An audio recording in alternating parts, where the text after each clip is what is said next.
Така, здравейте! Днес отново ще тренираме. Отиваме да подобряваме рекорда си на тягата.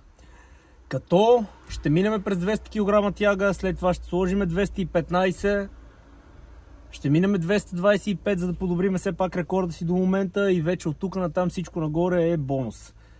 Ако излязат хубаво 225, ще сложа 235 или 230, в зависимост, защо не и 240. Аз отивам за 240, но много зависи от това как се чувствам на самата тренировка.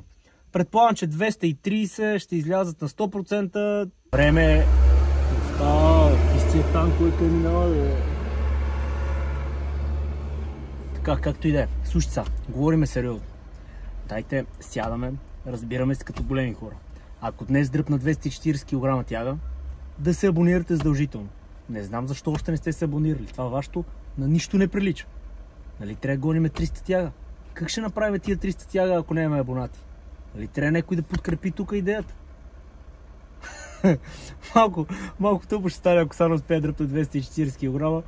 Ще трябва да снимам интрото наново, но в крайна сметка сванахте ми идеята, отивайте да се абонирате, ние отиваме да тренираме. Най-вероятно, ако не дръпна 240, това няма да го видите никога. Хайде, чао! Забравих да ви кажа, днес съм с специалните чорапи за тяга, така че 240 излизат на 100%. Гледайте за какво стана въпрос.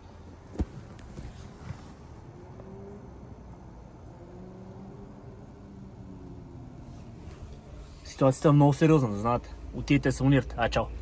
Тук виждате изпълнението ми на тягата преди приблизително 60 дни или точно 8 седмици. На лоста са 220 кг, като изпълняваме едно повторение.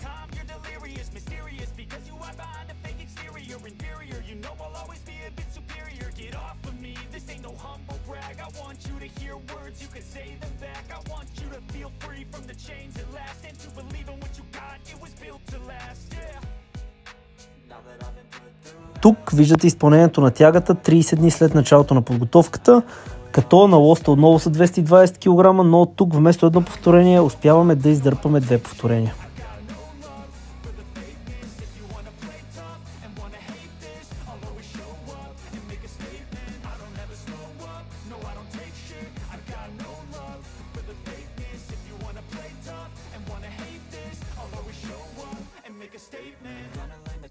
Тук реших да опитам трето повторение, но за жалост силата не достигна.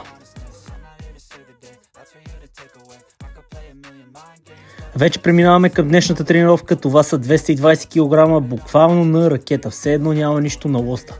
Доста добре ги усетих, сложих фитили, защото просто не исках да си уморявам хвата. Тук вече виждате 240, като преди тези 240 издърпах 230 без фитили.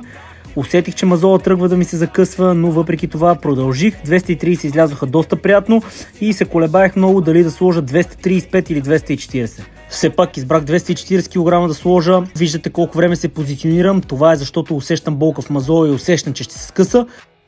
Тук вече мазола се беше скъсал. Усещах адска болка, затова веднага след заключването пуснах щангата без да се бавя много и с това приключихме самата тренировка.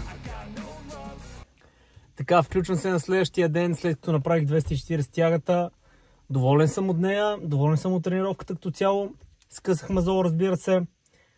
Кофти и сега няколко дни ще правя тяга с фитили, може би 5-6 дена. Мазола не е чак толкова скъсан. Закъсването е малко частично, така че няма да попречи това особено много на състезанието. Минах през 200 кг, после 220, бяха доста приятни, доста лесни.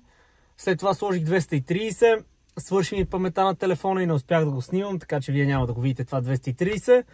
И след това сложих 240, направих ги и тях, като първоначално плана беше 225 да мина, след това 235 или 230, евентуално зависимо от това как се чувствам, но сигурно да направя 225, за да подобря рекорд.